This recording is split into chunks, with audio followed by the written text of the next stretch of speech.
I stood in front of my grandparents' magnificent estate, clutching a small suitcase containing everything I could grab before my family threw me out. The weight of grief from losing them mixed with shock at being their sole heir and the bitter sting of my family's betrayal. In my pocket was the letter my grandfather wrote, explaining his decision that had torn my family apart.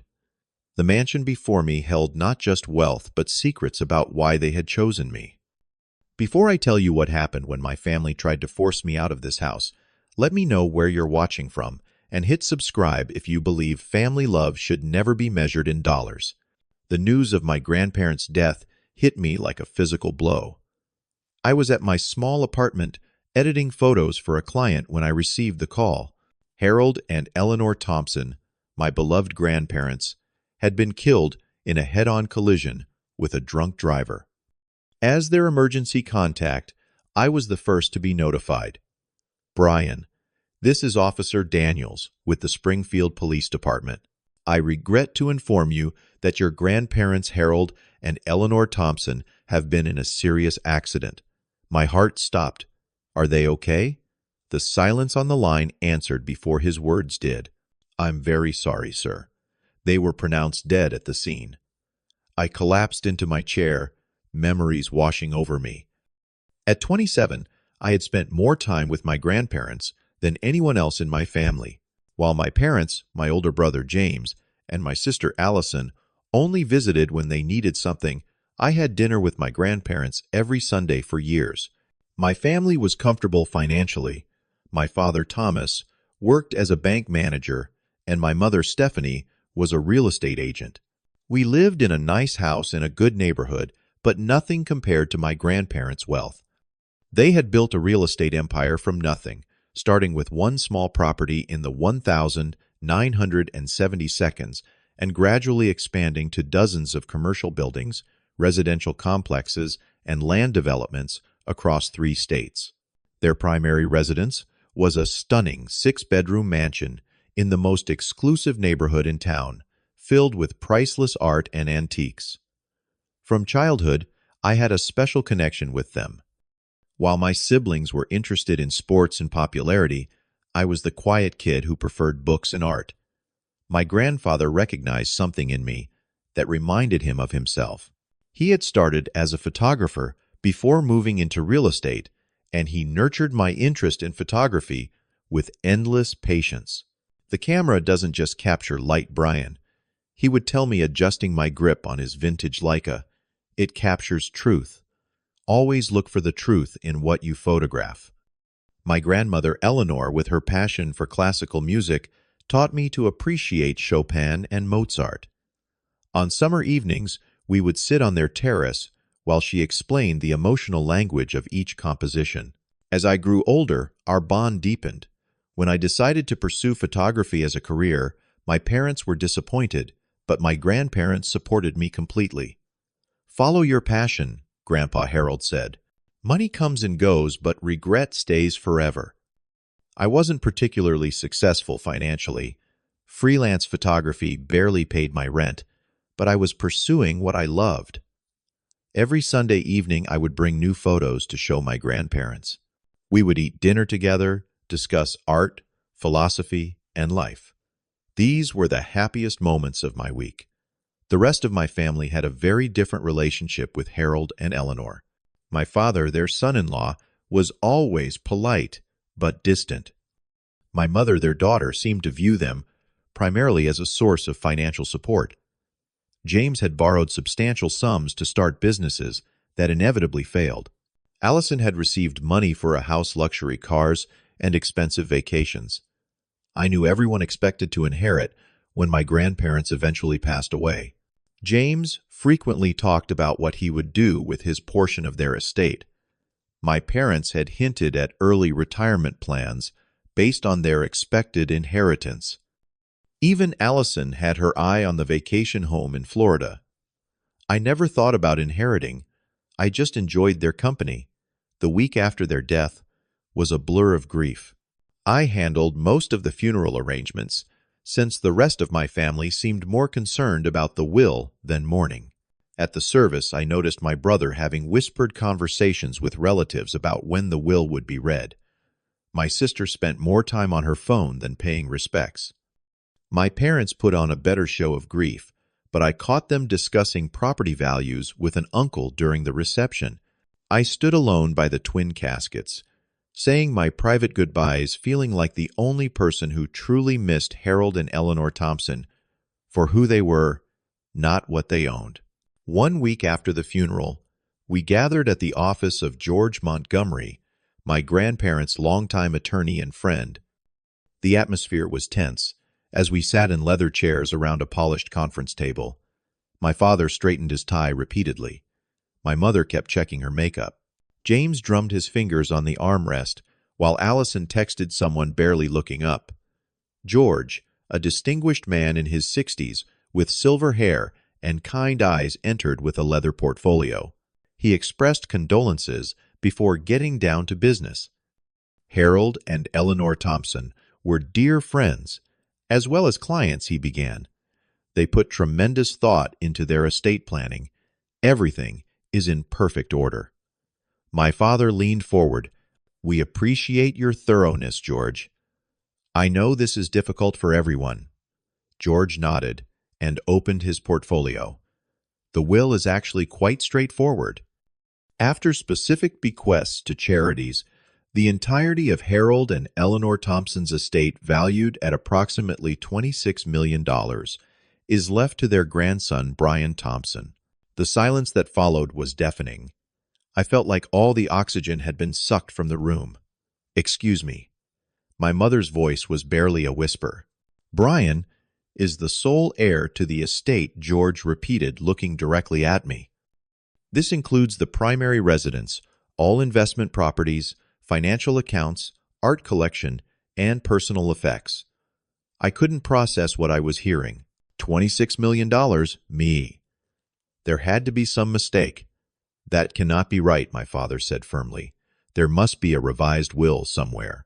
This is the final will, signed and witnessed 6 months ago, George replied, sliding a document across the table. They were of sound mind and body when they made this decision. Brian manipulated them. My mother suddenly sobbed. He spent all that time with them, turning them against us. Mom, that's not true.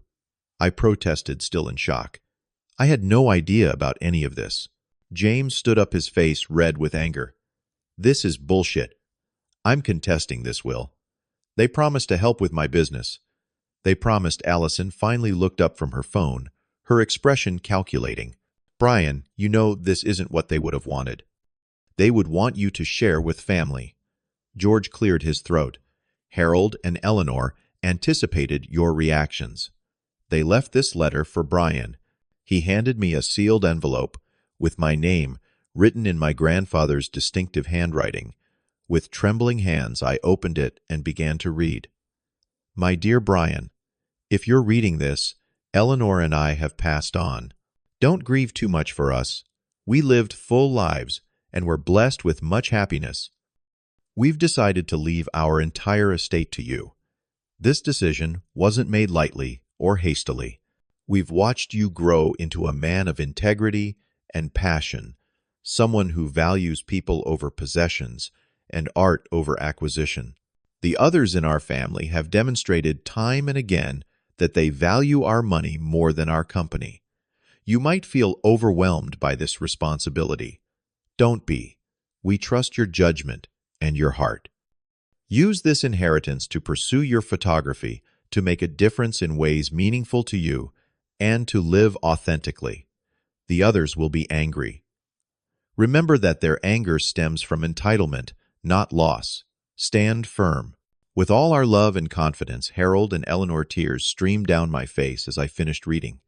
I felt their love reaching out to me beyond death, and the tremendous responsibility they had entrusted to me. What does it say? My mother demanded. It's personal, I said, folding the letter and putting it back in the envelope. This is ridiculous, my father stated coldly. Brian, you need to do the right thing here. This money belongs to the family, not just you. Dad, I just found out about this. I need time to process everything. There's nothing to process, James snarled. You're going to share it equally, or we're going to court. I'll destroy you if I have to, George intervened. I suggest everyone take some time to calm down. Brian is under no legal obligation to share the inheritance. The will is ironclad. The meeting ended with my family glaring at me as though I'd personally robbed them.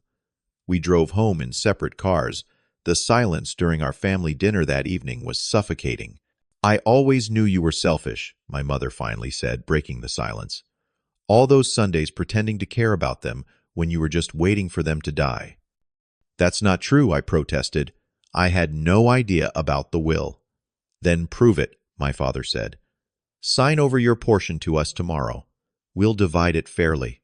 I'm not making any decisions right now, I replied. I need to think about what Grandpa and Grandma wanted. James slammed his fist on the table. They were old and confused, and you took advantage of them. You know that's not true, I said quietly. When was the last time any of you visited them without asking for money? Allison tried a different approach.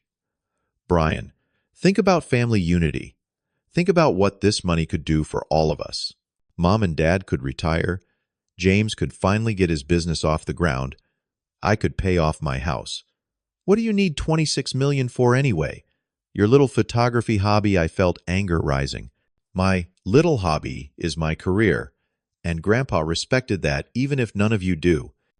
You ungrateful little shit, James spat. After everything we've done for you. Like what exactly, I asked. The argument escalated with accusations flying from all directions. My parents brought up every sacrifice they'd ever made for me. James reminded me of times he'd defended me from bullies as kids. Allison cried about family loyalty. I'm going to honor what Grandpa and Grandma wanted, I finally said. I don't know exactly what that means yet, but I need time to figure it out.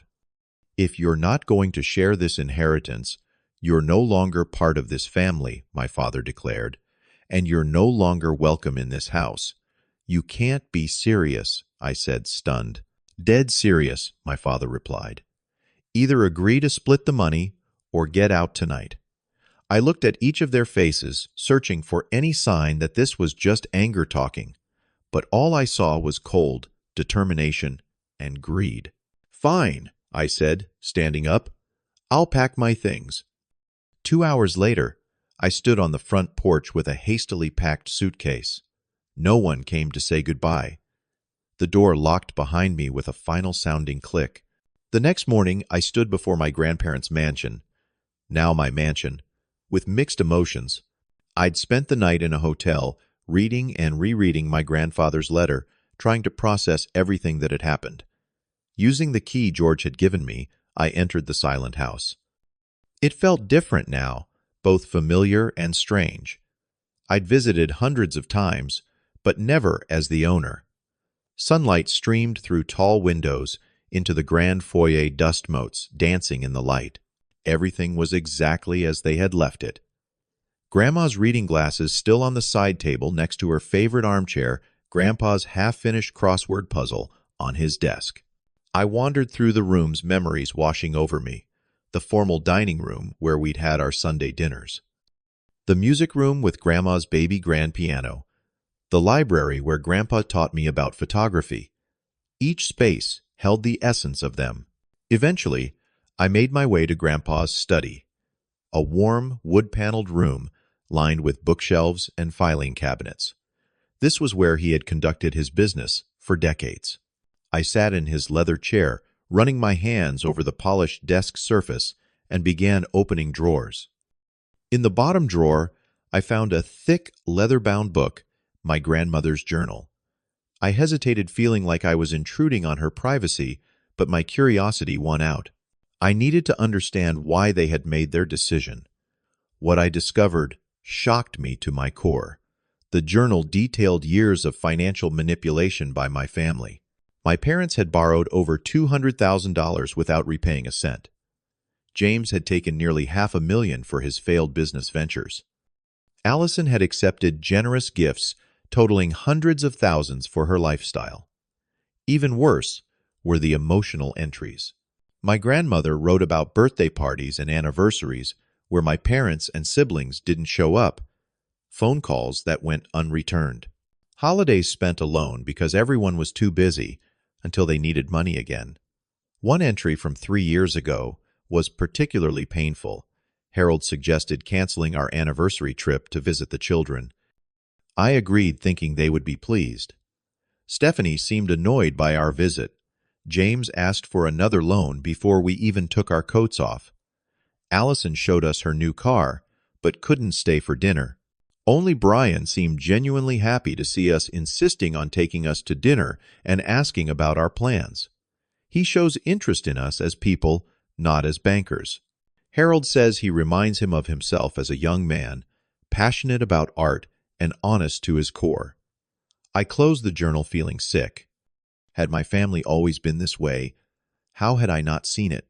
Further exploration of the study revealed organized files documenting every loan my family had taken, with signed promissory notes that had never been fulfilled. There were also letters from my parents and siblings, always leading to requests for money. I spent the entire day going through these records, trying to comprehend the full scope of the inheritance and the responsibility it represented. The estate included not just the mansion, but 12 commercial properties, 8 residential buildings, substantial stock holdings, and the art collection valued at over $3 million. As evening approached, I was interrupted by the security system announcing visitors at the gate. On the monitor, I saw my family's car. I buzzed them in steeling myself for the confrontation. They entered like invaders, my father leading the way, with a stranger in an expensive suit, clearly another attorney. Brian, my father said without preamble. This is Ronald Kemp. He specializes in contested wills. We're giving you one last chance to be reasonable before we take this to court. Hello to you too, I replied calmly. Would anyone like something to drink? Cut the crap, James snapped. You don't belong here and you know it. The attorney stepped forward. Mr. Thompson, I've reviewed the situation and I believe we have grounds to challenge this will based on undue influence. Your grandparents were elderly, and you had unusual access to them during their final years. They were 82 and in perfect mental health, I responded. They were sharp until the end. Nevertheless, Ronald continued, your exclusive inheritance raises serious questions. Additionally, your family has concerns about your mental stability and financial competence. They believe you're not equipped to manage an estate of this magnitude. My mother spoke next, her voice dripping with false concern. Honey, we're worried about you. All that time alone taking pictures of empty buildings and landscapes, it's not healthy. You need family support. I recognize the strategy. They were setting up to claim I was mentally unfit. Allison joined in. If this goes to court, it will be a public spectacle. The media will love it. The failed photographer who manipulated his grandparents. Is that what you want? As I was about to respond, the doorbell rang. I checked the security monitor and felt a surge of relief. Excuse me for a moment, I said, going to answer the door. George Montgomery stood there with 2 people I recognized. Jack Wilson, my grandparents' financial manager, and Amanda Hughes, my grandmother's closest friend. Hope we're not interrupting, George said with a knowing smile. You mentioned your family was stopping by. We thought you might appreciate some support. I ushered them in, noting with satisfaction the shocked expressions on my family's faces. What are they doing here? My father demanded. George set his briefcase on the coffee table. Brian called me earlier with some questions about the estate. When he mentioned you were coming with legal representation, I thought it prudent to join you. Jack Wilson nodded at my family coldly.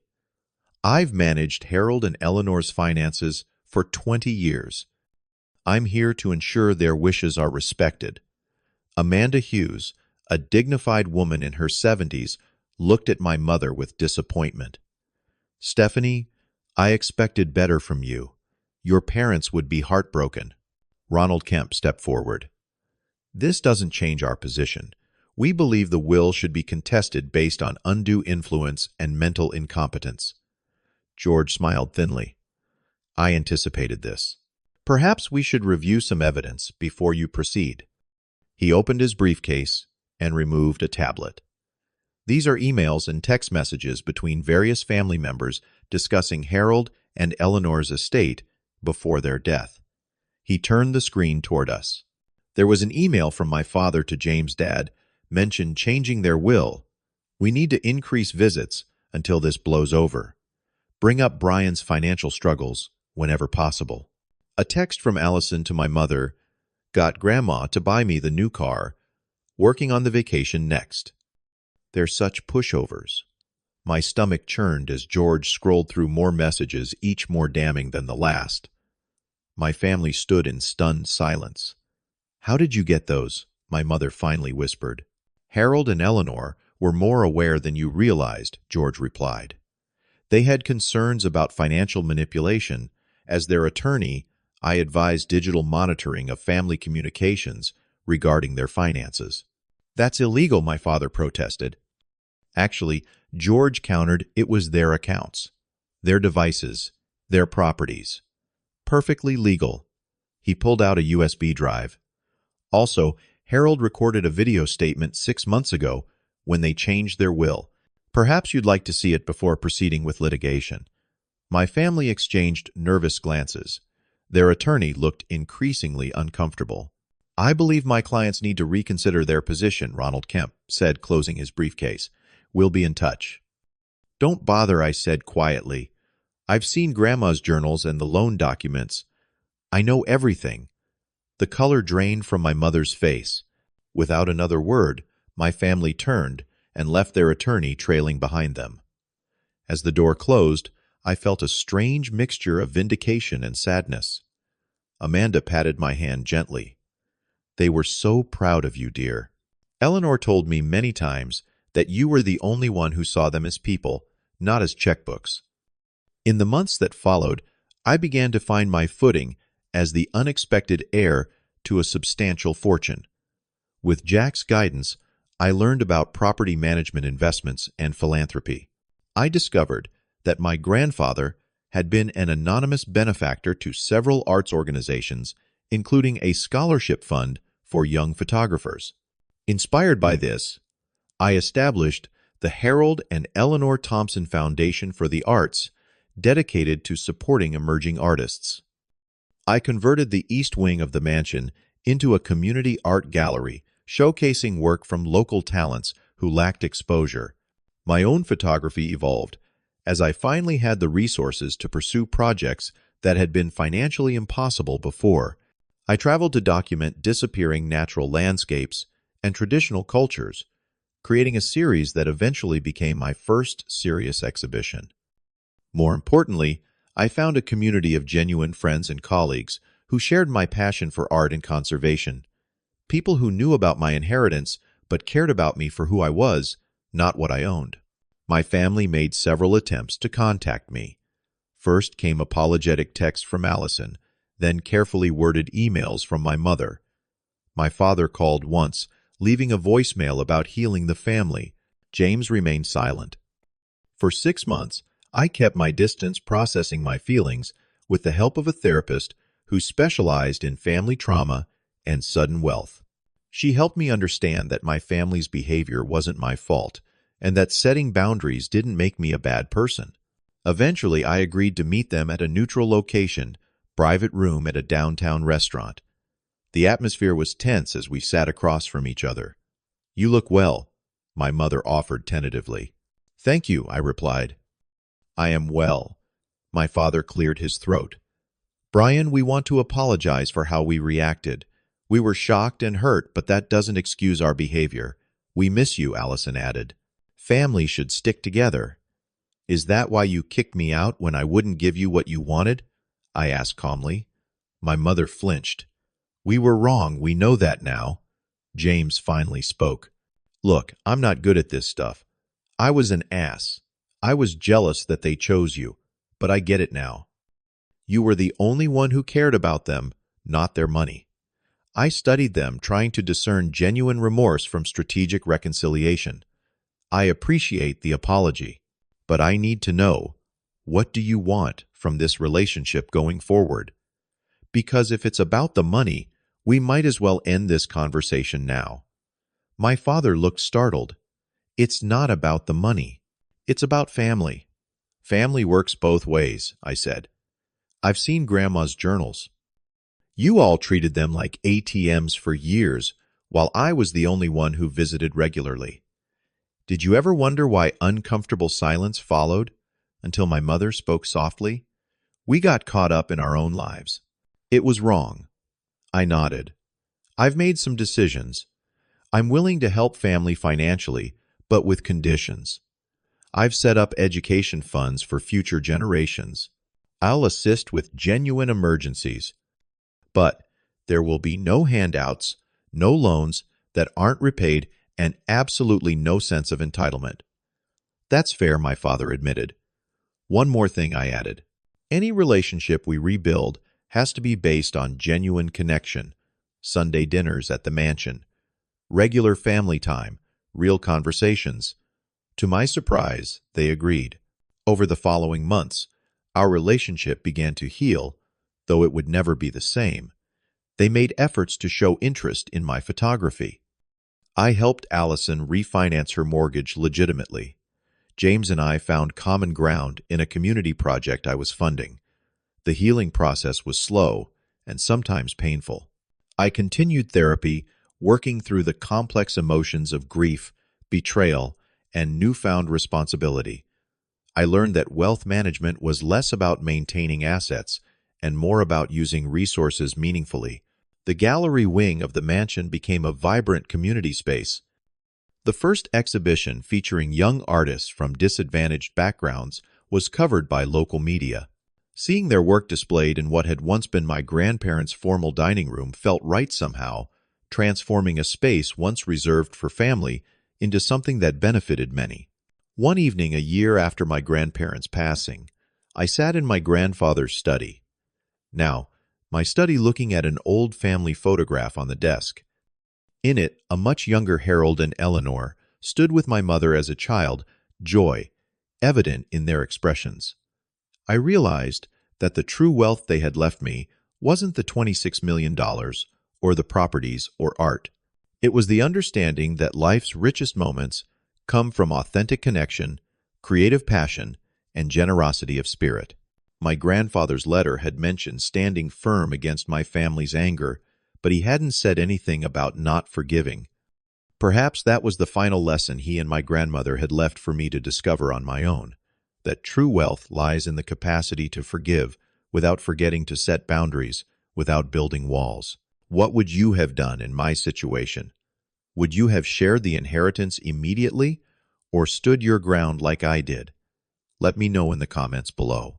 If this story resonated with you, please hit the like button and subscribe to hear more real-life experiences. Share this with someone who needs to be reminded that true family is about love, not money. Thank you for listening, and remember, the most valuable inheritance is integrity.